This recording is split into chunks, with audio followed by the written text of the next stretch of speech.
a very warm welcome to everyone after the lunch break. We'll get into a very interesting session now with four experts, also because our moderator is an expert on clean energy. And because in the last 2 days, we have already heard that energy transition, how different sectors are using energy is really important for how we would go ahead with climate change policy, climate change action, resilience, etc., etc. So this session is going to be very interesting in that manner. The panel will be moderated by Ashish Mehta, and later on he will introduce the experts to you. So let me just quickly welcome Ashish and all the experts present here, and to give you all a brief background about Ashish. Following a rich 20 years corporate experience, Ashish is currently focusing on scaling of decentralized, sustainable, and impact solutions. He founded Second Nature, a clean tech and impact advisory, and is a partner at Minus CO2, a clean tech developer leveraging retail impact investment. Ashish believes the impact finance ecosystem can simultaneously achieve the goals of economic, social, and environmental justice, positioning Second Nature as an enabling link between social enterprises and investors. Welcome, Ashish, and I hand it over to you. The floor and the ground is yours. Okay, thank you. The virtual ground is mine. Thank you, Manvi, and thanks for this opportunity. So I'll just get into it because I think we have a really good, distinguished panel here. With not just a focus around policy and advocacy, but it seems like across the socioeconomic indicators, because, while Abhishek is focused on energy transition, we have Gotelind who's talking about gender energy, and Anumita who's obviously, focused on the mobility side and how do we transition into clean mobility. So I'll introduce each speaker as we talk to them on their domains. So it's more flows like that. So I'll start with Abhishek. Abhishek is to give his background, Abhishek is the founding partner of IndiCC Associates. I don't see Abhishek actually. Let me just no, he was there. So there are mostly two Abhisheks. Abhishek, are you there? Abhishek Kumar? Abhishek, no. Abhishek is no. From IndiCC, no. He's no. I'll follow up. All right. You go ahead. Yeah. So I'll switch that. Gotelind, you will go first then.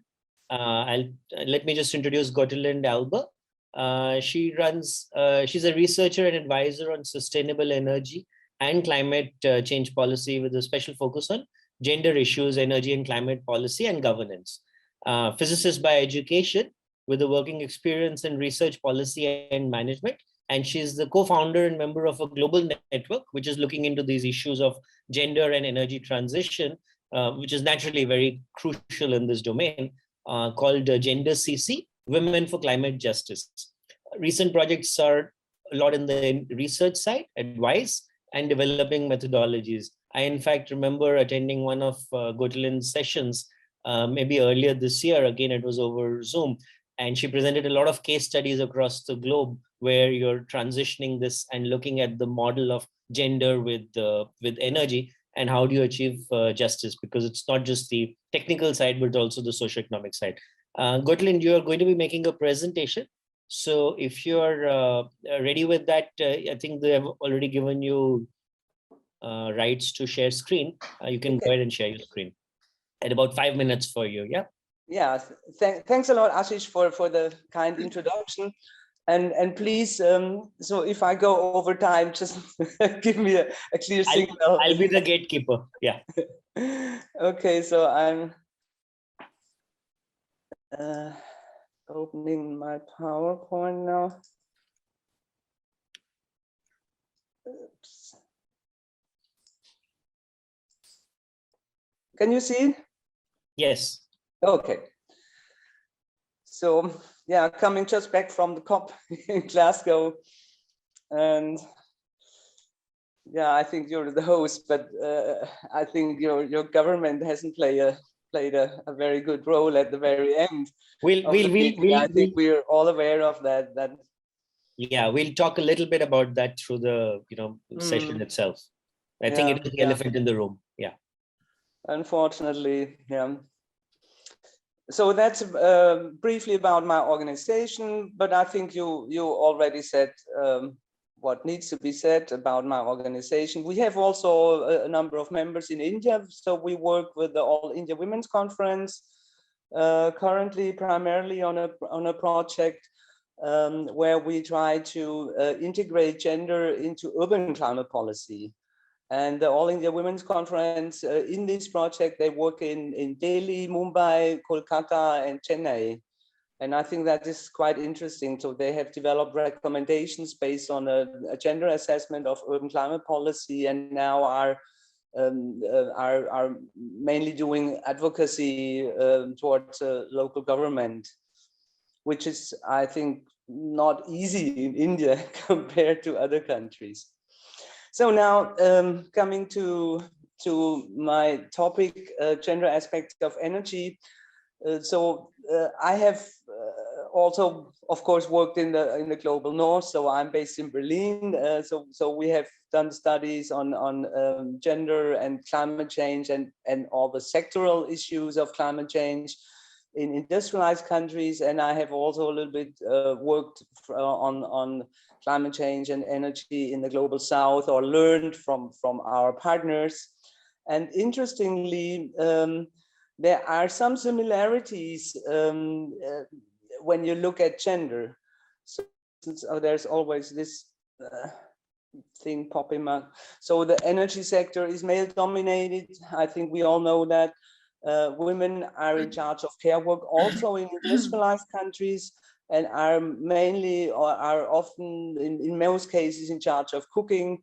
So men also in my country, they cook Gotelind, sorry to interrupt. Your slides it's still on the title slide. Did you want to go forward? Oh, but I have moved it forward, so I'm on the second. Okay. Anybody else is on the second slide, or because I'm seeing only the title slide? First slide only. First slide only. But I don't know what I can do. What else I can do then, because I can see the second slide. Okay, maybe we can ask Rahul or any of the volunteers to share Gotelind's presentation. Then Gotelind, you can close this. Or I can try to again start it. Yeah, I think why don't you stop the share and then reshare? Okay. Yeah, I'm sorry. That's okay. I thought because you're talking through your top deck. Yeah. So will you share now? Or someone who is in charge? I don't think they have it. Let me try at my end. No, they have it. They have it? No, you share it. It's okay.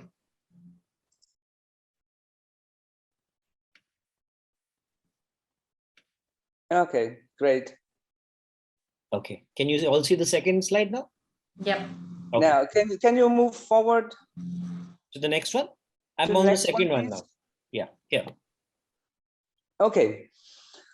So still also in industrialized countries, women are in charge of cooking, and this is a very energy intensive issue, and women are in most countries still in charge of household issues, and so they have a lot to do with energy, and in principle they have the potential to let's say to save energy or to switch to clean energies, but the problem is if they have the capacity to do so.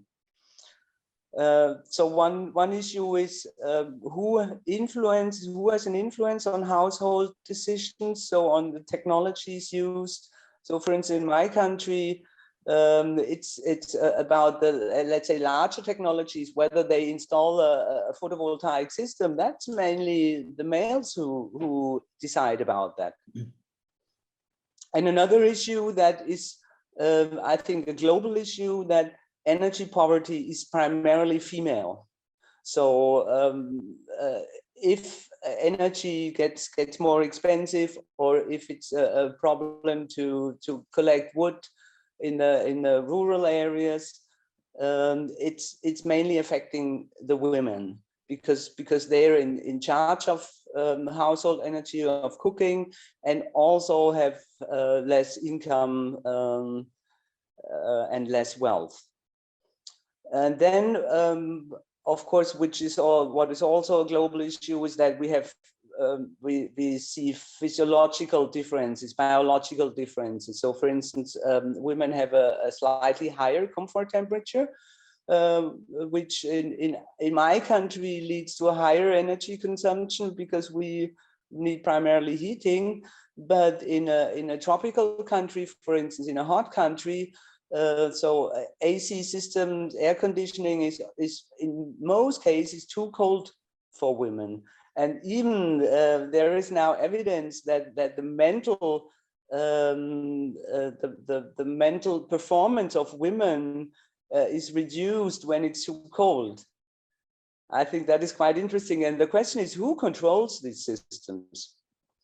But of course, then we have some things that are different, or where we don't know, where I don't know the situation in developing countries or in low-income countries. So in high-income countries like in mine, it's really very clear, and there is a lot of evidence that women are much more in favor of renewables and energy efficiency, and much more strongly rejecting risky and carbon-intensive technologies.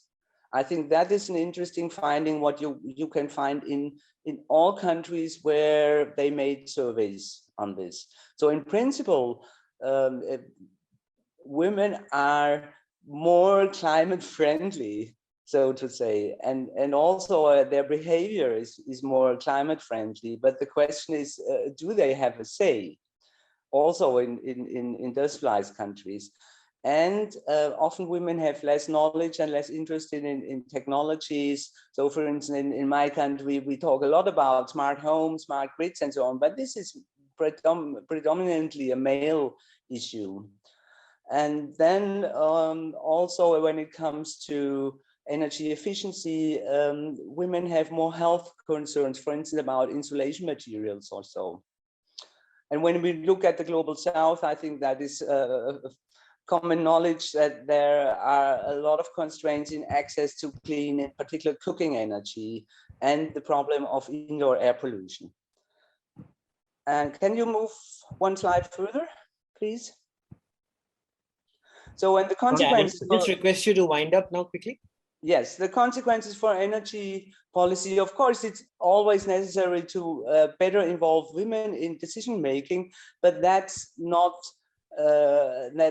sufficient. So also in energy policy, we need to take attitudes, preferences into account, that the care work, and therefore we need gender assessments of the impacts of policies, of the unwanted, undesired impacts of policies on people, on the different genders. So for instance, what we found is that only relying on financial policy instruments has definitely adverse impacts on women. And so what we conclude is we need more regulation rather than only preferring financial policy instruments. And also, of course, we need to challenge structural inequalities that are let's say, the root cause of the effects we see. And one final question. So far, there are many activities on clean cooking, in particular for rural areas, but also for urban areas. So where there is no proper infrastructure, but I haven't seen any solutions yet. Any real solutions. And I think that is a problem that remains for the moment. And I think it would require more deeper social changes, societal changes. Thank you. Thank you, Gotelind. Yeah, I think, that part about the women's comfort level on temperature is something that's an interesting stat. Wasn't aware of that. And it's very pertinent for what we're doing in India, because the movement is towards getting more and more central conditioning and air conditioning, which is on the cooler side. We have a more tropical climate. But you're absolutely right on, that these factors are across the globe. It's not a global north versus global south divide when it comes to women's authority, power taking responsibility in the gender aspect. I'll just continue now on this, and then we'll come back to you also on, trying to tie in some of those conversations. I'll introduce Anumita, who's, just one second, let me close my presentation. Anumita is here, right? Anumita Roy Chowdhury? Yes, I'm here. So she's going to be, she's a clean mobility expert, Executive Director, Research and Advocacy at the Center for Science and Environment. And CSE has been in the news a lot in the last few days as COP coverage is there, because a lot of, I think a lot of your folks are there. So maybe there's a color that you can bring in from that standpoint also. Anumita has a distinguished career in research and advocacy on sustainable urbanization across clean air, carbon mobility, and decentralized and decarbonized approaches, where even sustainable buildings, habitat are also some things that she's been working on from a climate standpoint, but also health crisis. She's built the campaign on Right to Clean Air, and it's been recognized by the Clean Air Award was awarded to her by the California Air Resources Board in the USA. So over to you, Anumita. I think you're going to talk a little bit about the focused on this transition from a mobility standpoint, and what does that mean for decarbonization in the future? Thank you so much, Ashish. It's great to be here with all of you. And so I will focus on the whole decarbonization agenda in the transport and mobility sector. And right now, as you know, all of you, that all eyes are on Glasgow, and we were all waiting and expecting this treaty to come now to see what the world is committing to. Within that, if I have followed the COP conversation, there has been a lot of focus on transport during when the COP was going on. In fact, there was a transport week that was organized during the COP period. And what is coming out very clearly, that the agenda of decarbonizing vehicles and the transport sector overall is turning out to be a very big challenge. And all the data that exists today shows that if you look at the long-term trends in different sectors globally, if you have seen some reduction and some bending of the curve in other sectors, like manufacturing, for instance, but the transport sector emissions have remained really obstinate. And all countries are struggling very hard to reduce transport sector emissions, given the kind of motorization that has exploded across the world. And today, what the International Energy Agency is saying, that the energy intensity of the transport sector has to drop by at least 3.2% on an average annually till 2030, so that we can at least begin to bend the curve. And within this, road vehicles, the on-road transport, that accounts for nearly 3/4 of the transport sector emissions, even though aviation, railways, shipping, they're all part of the problem, but particularly in the developing world now, like in India, the road transport is a very big challenge. Now, another interesting point that emerged globally first is that we had the pandemic 2020, and because of the lockdown, we have seen a temporary reduction in emissions across the world. But the recent report from the UNEP on the emission gap report also saying that the emissions have also bounced back very quickly after that. And that kind of is a warning for us that if we are not prepared with very aggressive agenda, then it will be very difficult to tame. Now, within this global context, let us also understand that India in Glasgow has also made a lot of commitments. I mean, it is promises. And one of them, it has said so many things about renewable energy, etc. But overall, one promise is that India is going to reduce at least billion tons of carbon by 2030. Now, this billion tons will have to come from different sectors. And clearly transport in India. Therefore, the domestic agenda that now we have to develop to be able to meet that target, and 2030 is not very far away. So within that, therefore, how will India address this? Now look at India's own challenge. Do you know the way the vehicle numbers are increasing in India today? We always love to say this, that it took 100 years in India, first 60 years to get the first 100 million vehicles. But after that, it took just about 7 years to get another 100. Now, that is the rate at which numbers are growing. And not only that, with the travel demand growing, the passenger kilometer is increasing. That's going to increase another 3 times in the coming decade. The travel trip length is increasing. Overall, the intensity of travel is increasing. And the forecast is that if we remain business as usual, then the private transport is going to overtake public transport by 2040. Now, what do we do, therefore? Now, there are 2 agendas. One is the technology agenda, another is the mobility agenda. In the technology agenda, the other big development in Glasgow was when so many countries came together to pledge on zero-emission vehicles. And you know now that about close to 30 countries have said that they are going to phase out internal combustion engine in that time frame of 2035 to 2040. Now, India technically is a signatory to that, even though what they call is not fully committed, but with a rider that India is going to focus more on the two-wheeler, because two-wheelers are the sizable component of our traffic on the road, and which is also our own dilemma.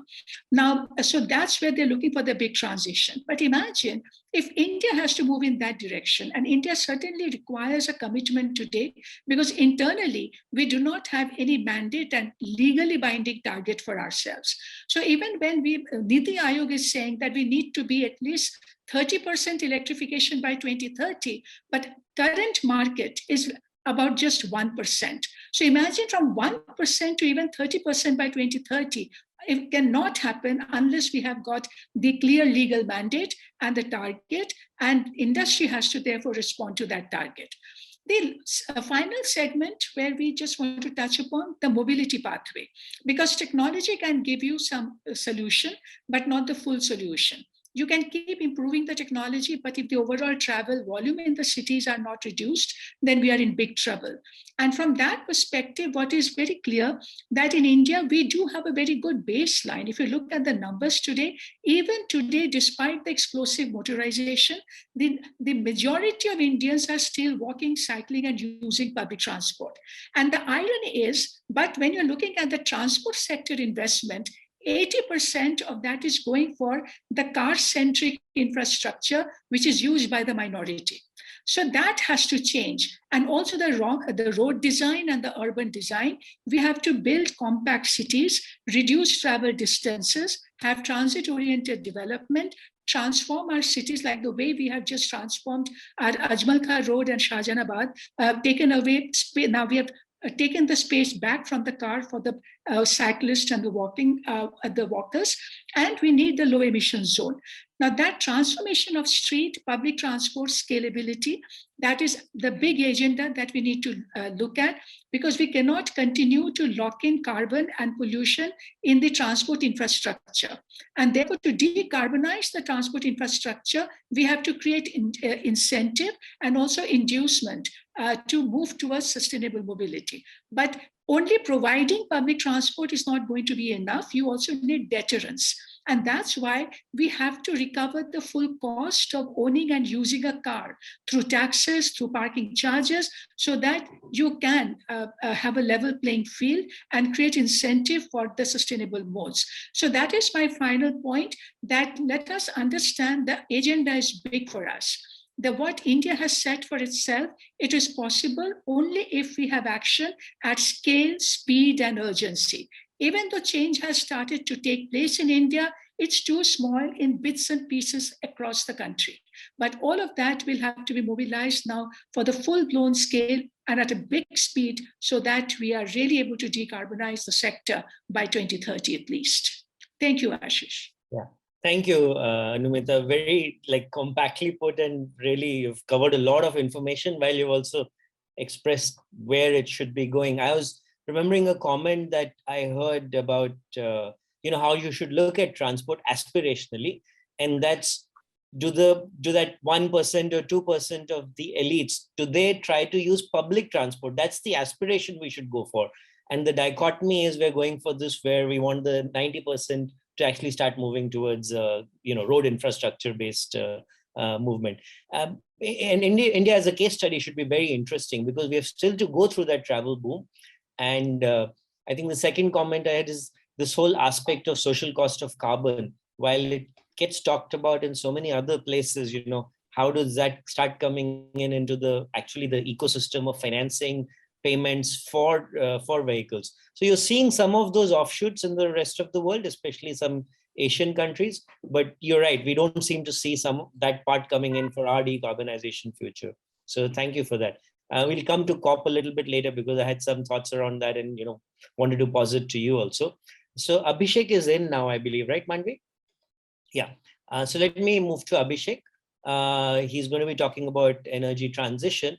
Abhishek is the founding partner of Indic Associates, INDICC. I guess it's India and Climate Change. So it's very interesting name also of the company. Over the past decade, he's handled several initiatives around the intersection of environment, social, economic policy. And that's why we're thinking Abhishek would be the right person to talk about from a standpoint of what does it mean for this transition, but what does it also mean from an energy, from a just transition standpoint. He's done work across the sector of projects. There's the bio says it's skills, jobs, livelihood. So it's basically everything on advocacy, policy, and how do we make these environmental changes. Abhishek has authored several chapters. He's written many op-eds and also edited 2 books, besides making 50 documentaries on development issues in India. Over to you, Abhishek. 5 minutes for your comments. Thank you, Ashish. At the outset, my apologies. For some reason, I had in my calendar 3 o'clock booked instead of 2 o'clock. My mistake entirely. Pleasure to see you, Anumita. We've interacted in the past on air pollution and hope to interact more. And happy to meet everybody else. You said INDICC, it literally stands for Individual, Citizen, and Consumer, and our focus is to sort of increase their involvement in life of an economy through a systems approach. Since just 5 minutes, I'll straight away jump to what I want to discuss. So there are a lot of undercurrents on an energy transition. But even before that, I would like to pick on one statement that was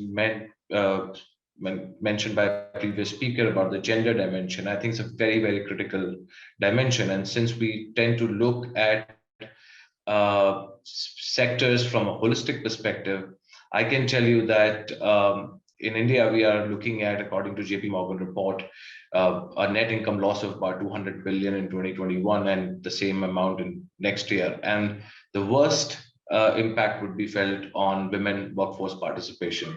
So it's extremely critical to look at gender and energy together in the larger context as well. Now, coming here directly to the energy transition part, of course, there are so many things one can discuss about, but I would like to pick on specifically on some of the trends that we are seeing on the divestment. So in that sense, I will try and gear my argument towards the financing for the energy transition. So first of all, what are we seeing? We are seeing a lot of vanilla trends and we are seeing a lot of subcutaneous trends. In India, if you look at vanilla trends, you see increasing investment in coal, gas, etc., because of the fear of stranded assets.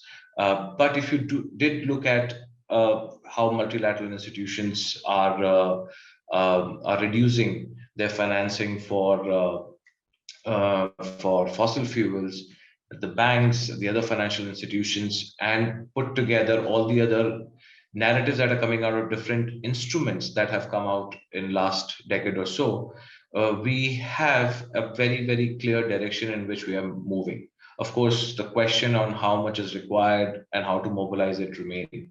So I will discuss about some of these overarching issues.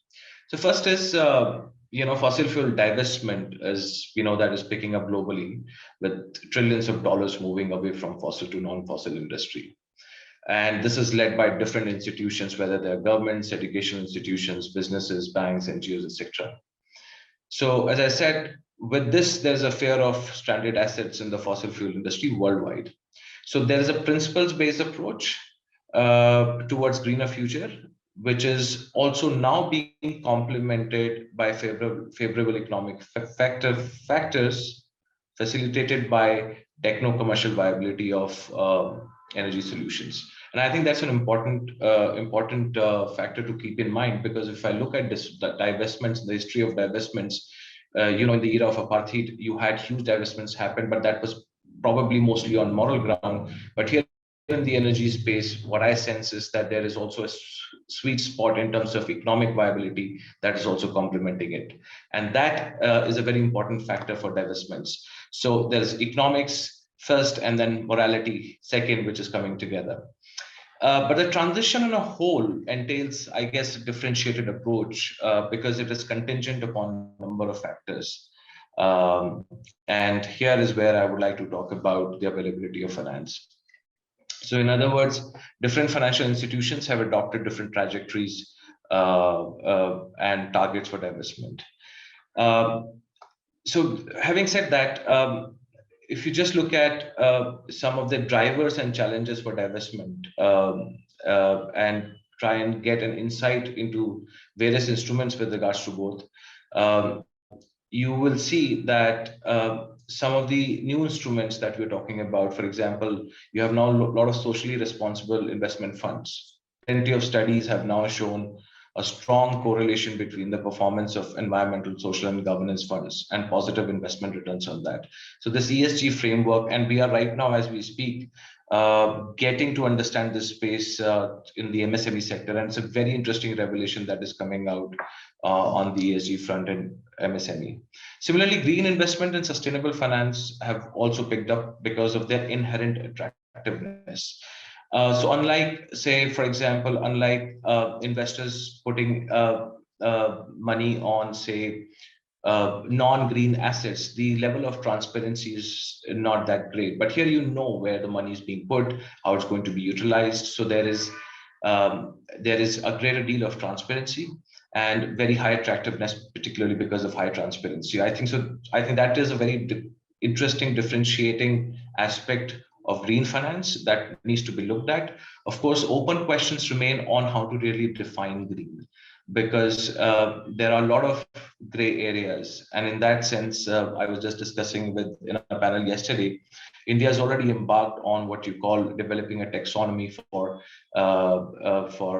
defining what the green activities are. And this will be critical, because I think this is where we need to have a segregated approach on transport, on agriculture, on industry, and also try and look at the whole proposition, not only from an economic perspective, but also a social perspective. And that's where it's going to get a bit challenging vis-a-vis energy transition. Why am I saying this? I'm saying this because social factors for green financing, if you really embed into green finance architecture, then one critic would have done, say, with IMF and the World Banks, the structural adjustment programs, which came with a lot of contingencies and conditionalities. So the art of transitioning and laying finance over transitioning, including social aspect, is going to be challenging, but nonetheless very, very important aspect. So I think this conversation also needs to be sort of thought out in a very, very comprehensive manner.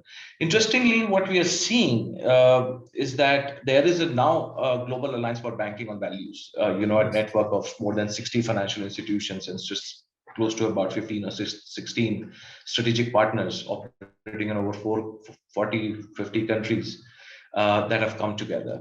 And this is a very interesting thing, because the banking on values ecosystem and consortium could actually lay a lot of clarity, could actually provide a lot of clarity on how to understand the financing aspect of it. So I think there is another need for India to sort of closely monitor the conversations that are happening on that account. You also have some of the narratives which have not found mainstream space. Sorry. Yeah. I'll just quickly go through it. You also have some of the more interesting narratives which have not really found their space in terms of being mainstream with respect to finance. And I would like to highlight quickly, for example, you have principles on business and human rights. You have CSI, you have national voluntary guidelines on social and environmental economic responsibilities. So I think an argument that I'm trying to make is that time has come to sort of look at a very convergent approach with existing instruments that exist over there, bring them, mainstream them, and try and see how we can basically influence the entire financing landscape, but a layer on top of a taxonomy that would be the first step to sort of understand the whole green financing space. And I think when you speak of, to just sum it up, when you speak of energy transition, we can't really divorce these things from finance. And these are the underlying undercurrents, which I think are absolutely necessary to understand how the finance will flow. Thank you. Yeah, thanks, Abhishek. I think you've actually converged it and ended at the right spot also, because I personally also look at it from a very impact investment standpoint. And your example of apartheid. But what's interesting is if you go back even 200 years ago, when you look at the slavery and abolition of slavery, it was done on moral grounds. The GDP, global GDP of slavery economy was more than 20% at that time, which is almost net comparative with where we are with fossil fuel economy. There, it was just a motion of around morality. But as you rightly said, with the transition to clean energy, we actually have the economic side also already covered.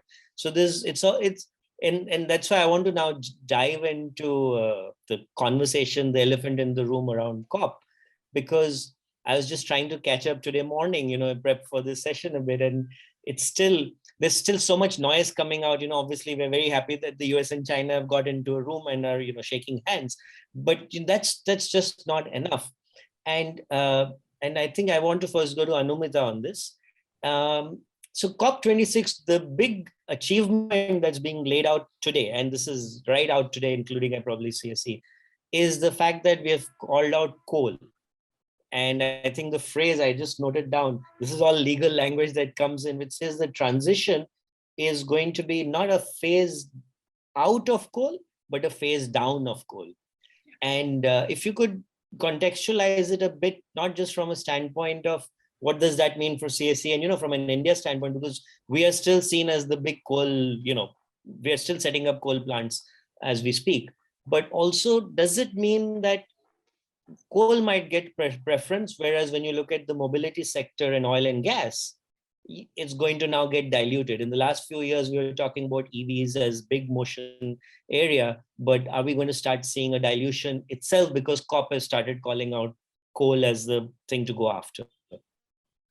Absolutely, Ashish. So certainly there is the whole coal agenda so if you really look at it, place coal in the context of the larger energy transition, and within the context of what we have promised to do by 2030.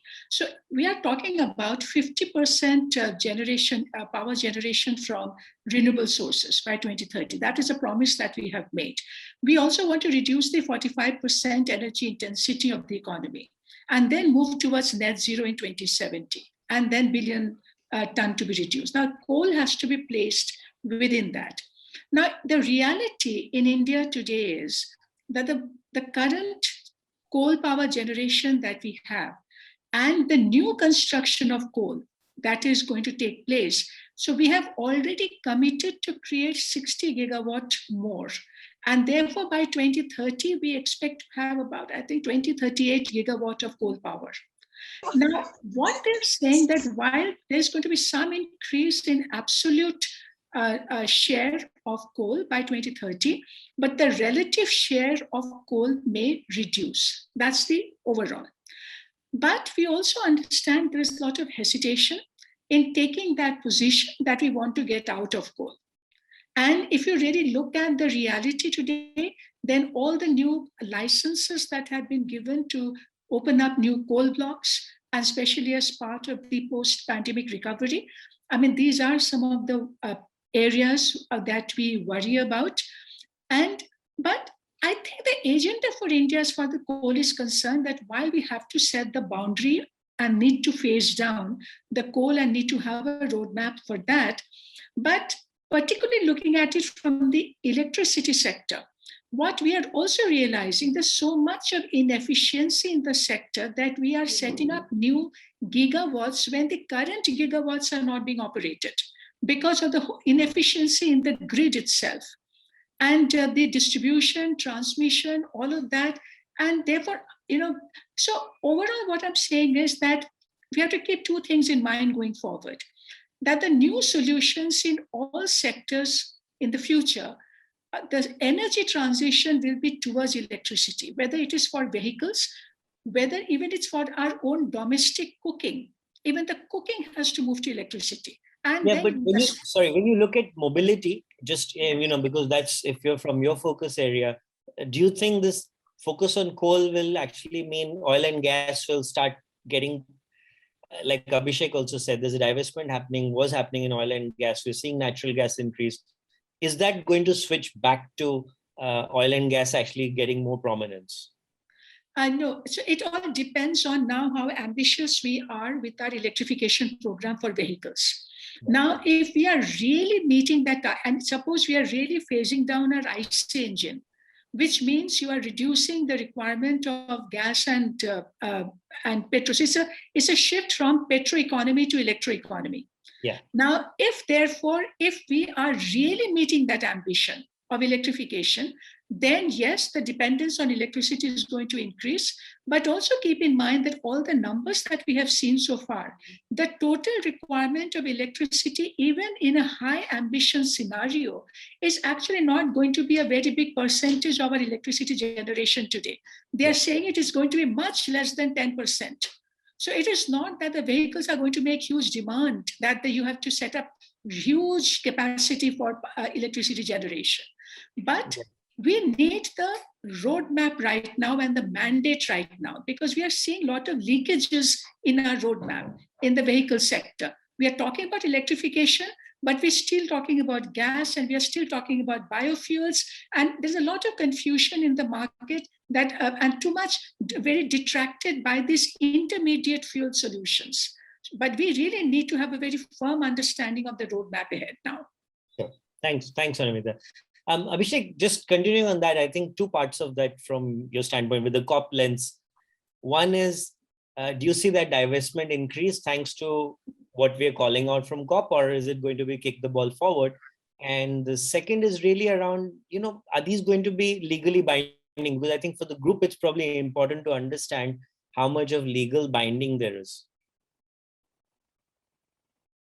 You're on mute, sorry, I think. You're on mute, Abhishek. No, we can't. Yeah. Can you hear me? Yeah. Sorry. The second part of your question is a question and a half. I don't think I have an answer for that, but we'll try and attempt. Okay, let's just look at. Sorry, let me rephrase that a bit. Okay, Sorry, let me rephrase that. If you can, because you work across policy and advocacy, and you have a sense of understanding of how the government and the entities work. So from that standpoint, do you see something like this, even if it is a commitment, what do we expect to see? And how do you see that panning out? All right, so very macro aspect of it is look at the entire economy right now. If you did see it very carefully, you would see that the size of the central government revenues is shrinking, and so is the size of the state government revenues. Why am I talking about this? Because that has an impact on the revenue and the fiscal deficit ratio. I work primarily in Rajasthan, but other states as well. When I look at these figures, it worries me because that has an implication on energy transition. Simply because as a state, I'm right now borrowing to meet my committed liabilities rather than to create any assets. And I'm saying the state assets. So when that does not happen, I'm not even getting a new investment. So you get into a desperate mode to invite whatever investment is coming, whether it is green or not. You are not very discretionary about it because you are in desperation mode. That's the first thing to highlight. The second thing to highlight is that in such an event, even the fossil plants, for example, which you would have otherwise thought of decommissioning in a planned manner, you would find very, very difficult to do that because your money's stuck over there. You run the fear of stranded assets. So that's the first part to really answer the question. 50% of all states' revenues, by the way, around the country come from center, whether it's grants in aid or share in union taxes. But that 50% is absolutely critical to also churn the state economy. But right now, the fiscal relations between center state are also quite strained, which has a huge impact on the energy transition in my own personal view. But now let's just look at, for example, where are the banks going, since you talked about coal. I have some figures in front of me. I was working on a paper, so I'll just highlight just the percentage point of in percentage points. State Bank of India, for example, has a total exposure to coal and power sector to the tune of about 2,000 crore, which is about 8.8% of its lending portfolio. I'm talking about 18-19. It is also one of the highest lenders to NTPC. IDFC has an exposure about 7.2% at the cost of 106 billion. ICICI has an exposure about 3%. Axis Bank has an exposure of about another 3% as of 18-19. PNB has an exposure of about 6.8%. So what you're seeing is a very interesting trend. The private banks have a lesser exposure, but also lesser volume per se, and nationalized banks have a higher exposure. Now, in the context that I spoke about, the economic context, there is a fall, structural slowdown in demand, inequality is rising. There's an enormous pressure on governments around the country, state governments around the country, to sort of keep the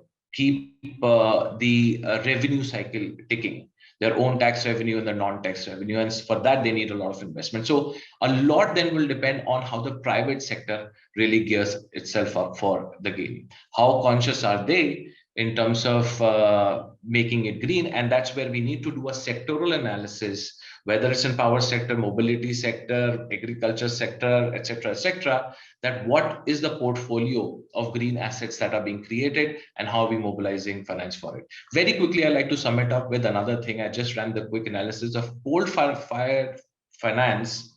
I'm talking about 17, 18, and 19. When I'm looking at, I see a decreasing trend. At the same time, a graphic that I generated on renewable project finance, I'm seeing somewhat, it's increasing, but it's not increasing in a very encouraging manner. So for example, in 2017, I had, I think at the maximum growth that I saw was 2018, 2017 was low, and 2019 dipped further, except with respect to a couple of stakeholders. So it's an interesting space to watch out for. I'd like to sort of end this, sum up my intervention by saying that in the larger economic context, there's a greater role to be played by the private sector in order to ensure a robust transition towards green. Yeah. No, thanks, Abhishek. I can vouch for some of these things when you talked about from a policy standpoint, because we're not we're actually more entrepreneurial on the ground. We don't really work on the policy side, and the disconnect and dichotomy between what comes from policy at one level to the next to downstream, it's always, there's such a big gap between all of those.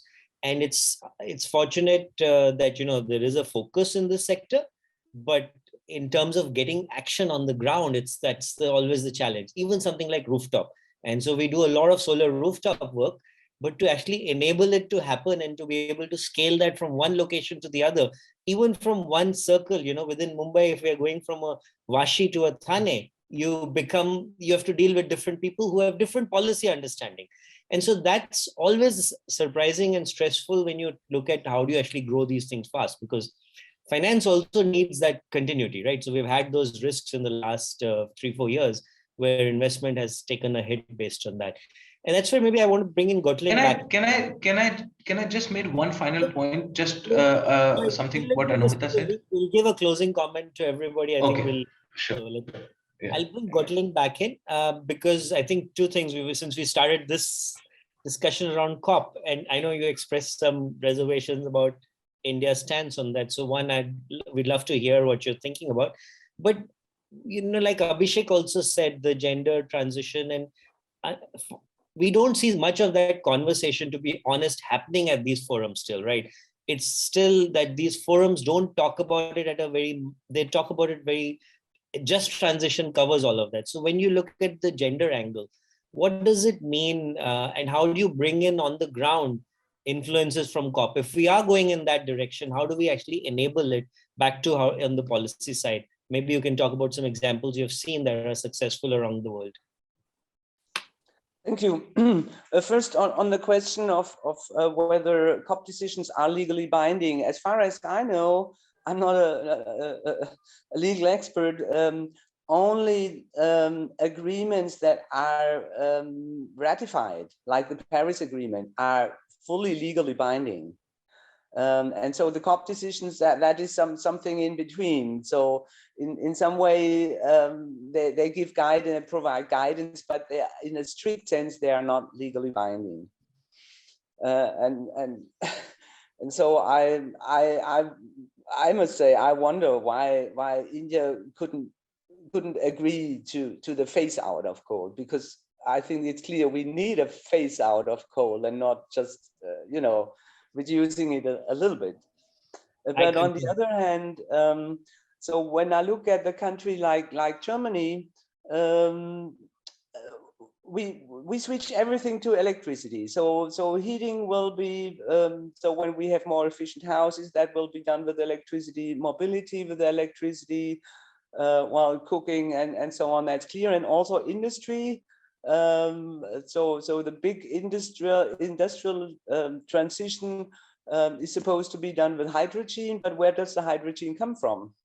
And so I think we are reaching limits of renewable energies, because Germany, I don't think that Germany can produce all these renewables to meet these needs.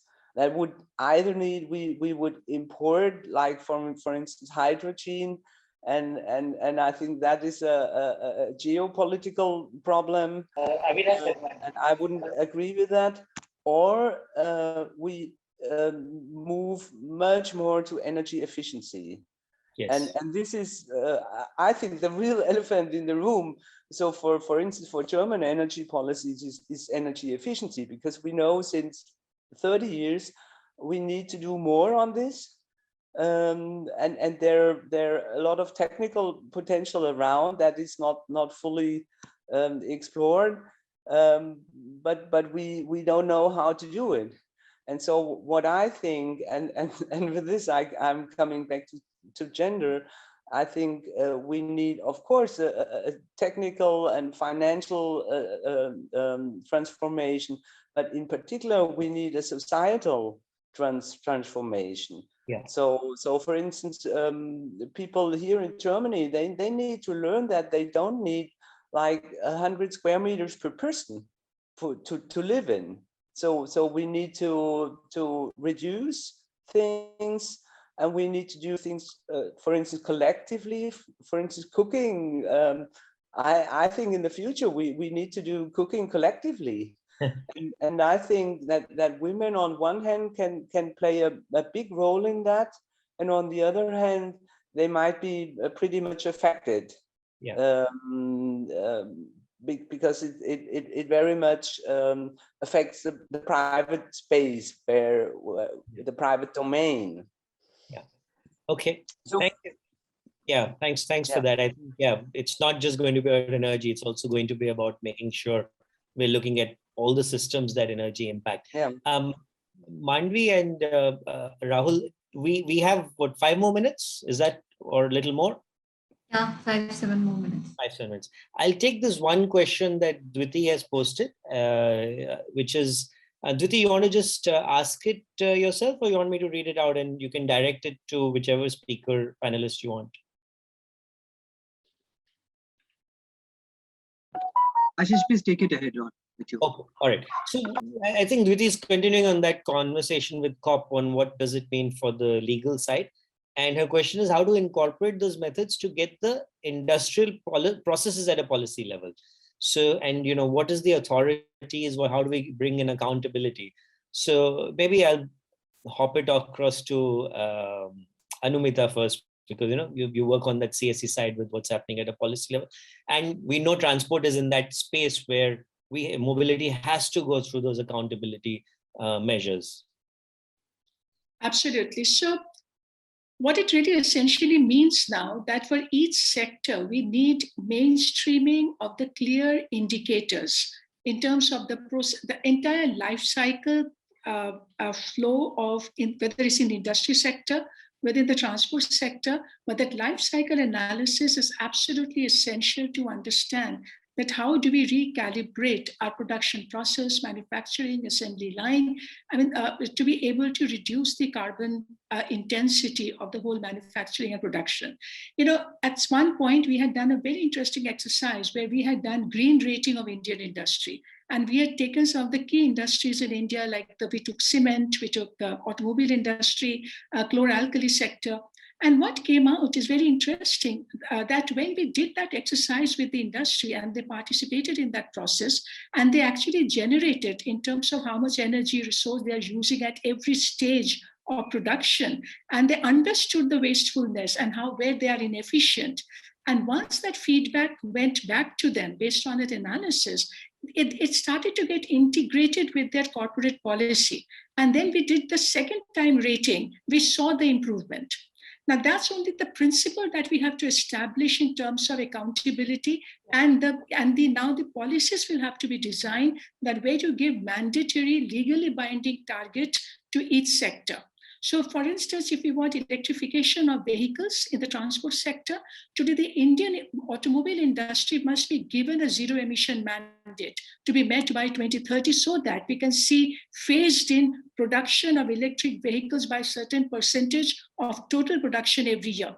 That is the kind of reality check is absolutely necessary today if we really want to see those numbers become a reality that we have committed. Yeah, thanks. Abhishek, you mentioned something about MSMEs in your previous talk. So this probably ties in if you can bring that in, because that's obviously a big part of our economy, which doesn't get addressed even at a very micro policy level. Sure. One straight line about MSMEs is India is a country with a lot of micros and smalls and a few large. So of course, energy cost is a very important parameter to consider, because we just ran an analysis of sample 700 industries. What I'm seeing is energy costs about close to 500% of the operating expenses for many small and micro enterprises just in Rajasthan. If you run that analysis in other states, you will have a huge. When Anumita mentions about mandate for industry, I would say that mandate should be there, but it should be more as an incentive rather than as more of a carrot approach rather than a stick approach, for a simple reason that when you talk of industries transition, industries are already under a lot of compliance burden and costs that are associated with it. It's very, very difficult for industries to grow in a country like India. So the mandate should not be at the cost of the growth of MSME sector. So that's the first point that I'm saying. The second point relates to energy efficiency, and we were having this discussion yesterday that one also got to look at the externalities. Why I keep driving the point of externalities is that for the longest time we keep thinking about the problem within the silo the problem exists, with the same mindset that creates the problem. And now, to give you an example of that, if I'm talking about agriculture sector which has a huge cross-subsidization cost, which translates into other things, and that makes the transition very, very difficult, I'm not addressing that problem by looking at, can I change my pattern of crops so that I don't have so much of water footprint, which for that I don't have so much of electricity that is required? Can I do other interventions which will help me reduce those energy costs? So we are not now talking about energy efficiency as a segue into the transition. So I think these 2 points are a very, very important points to my mind that should be considered. I just, while you were talking, I thought about Gotelind mentioning energy efficiency even in the developed economies, right? And it's True, it becomes one of it's the other elephant in the room which doesn't get talked about. So, Gotelind, naturally, we'd see in some ways that the developed world is ahead when you look at energy efficiency, at least compared to where India is. When you look at this I think the question is back to around policy and how do you actually make things accountable? And we don't see that in the ecosystem here. How have you managed to achieve it, or is that still a work in progress when you look at Germany? What can we learn from there? Oh, that's a difficult question. Yeah, and I'm giving you 30 seconds to cover it. And you have 30 seconds. There's a lot of things I think nobody should just learn. what can we learn from an energy efficiency standpoint from the developed north, let's say? I think we have made progress in renewables, but I think we haven't made sufficient progress in energy efficiency. Okay. So we don't have efficiency standards for appliances and so forth. So that's still lagging behind. But I would like to come back to gender issues because that's my main topic. And I think what we also need to improve is that at COPs and in the entire climate change debate, so gender and social equality is treated as a nice add-on, so something nice to have.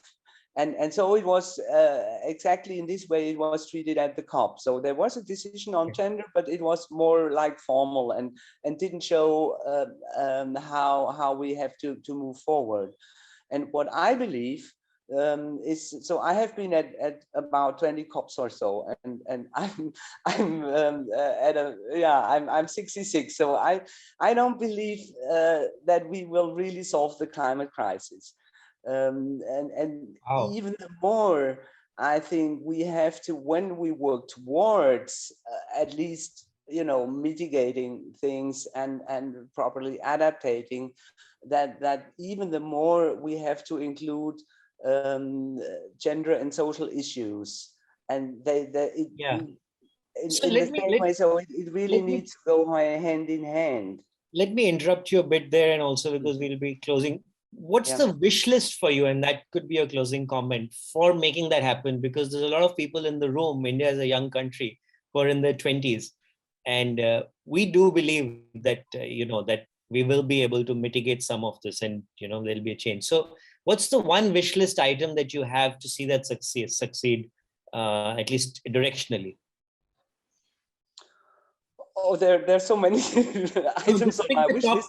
But one thing that comes from me from my gender considerations is to also deal with overconsumption of the rich people, and not only in rich countries, but also of overconsumption in poor countries. Yeah. No, that's actually very true. I mean, India shouldn't become the next America with 200 million consumers at that level. So that's absolutely true. Anumita, one wish list, and then we'll close this out. What kind of wish list, Ashish? I just would say that keeping in mind the kind of ambition that we want to pursue now in this country is going to be hugely disruptive. And India has to now learn to develop its strategy, how to deal with that disruption. And in that, how do we build our policies while to push for speed and scale of action? But while doing that, we will have to pay attention to equity and environmental justice, even within what we are trying to achieve. And imagine the kind of new skilling and new knowledge that we'll have to create that is also going to displace a lot of existing skills and knowledge base in different sectors. And do we have a strategy for that as well? Therefore, my wish list will be to combine ambition, but that is contextualized within the whole, that how do you do that through a good environmental justice policy? Okay. All right. Thank you. Abhishek? So my wish list is the same as mentioned by previous speakers, but with a slightly more pragmatic approach, is that when we say that India needs to do that and we count state as a very big actor, unfortunately, we don't have the capacity at the state level to even start thinking 1/10 of what we are talking about over here. So my wish list would be that groups like these, more civil society actors, research think tanks, must find a way and convince the governments wherever they're working with collaboratively to add on to that capacity so that they can think on that path. Yeah, no, thank you. Yeah, if I look at a wish list from my standpoint, I'll bit go on the path that Gotelind mentioned, that we are moving to a consumer-led society. So how do we start taking more consumer-friendly decisions, and the ecosystem starts following that, right? It's it's almost like if 1902 or 3, when Henry Ford was rolling out his automobile, and somebody was investing in stables for horses. We seemingly caught in that dichotomy where we're saying next 10 years we're going to be achieving all of this, but at the societal level, we're still very consumption oriented and very consumption driven. And it's almost like consumers will drive the change also at for us. And India sits in a very nice framework there, because we are going to go through these expansive changes in the next 5, 10, 15 years. So the opportunity space actually is in India. And as an entrepreneur, that's what I look at it that way, that, this is more of an opportunity space. So that's where I differ a little bit with Gotelind. I think you're right. We will. I think the Paris Agreement already said 1.5, or, there some reports are saying that's a 2.4. Some are saying it's a 2.7 degree rise. We're obviously not going to be where we want to be. That's clear. But at least let's directionally move fast to that. So with that, I think, Mandvi, Anand, I'd like to wind up. Thank you to all the panelists. I think you presented a lot of really interesting information and nuggets from your expertise areas, but very contextualized, both what's happening today, where the future is, and really from like I said, the elephant in the room with the COP. So back to Rahul, Mandvi, Anand. Thank you. Thank you, Ashish. Yes. Thank you. Thank you. Thank you so much. Thank you, distinguished panelists, for taking out time on a Sunday. It really means that we are a tribe that is looking forward to getting some climate action in place, and it's really heartening to have all of you here and talk about these initiatives, ideas, wish lists. That even if some of us could take up and work on them, I think it would make quite a lot of difference. Thank you, Ashish, for excellent moderation, and also giving in your side of the expertise. Like you said, you're an entrepreneur and you're thinking from that perspective. It really also, it kind of completes the panel. We had the overall view. We had a very stakeholder-specific intervention. We had a sector-specific intervention, and also from you, a very pertinent point of view.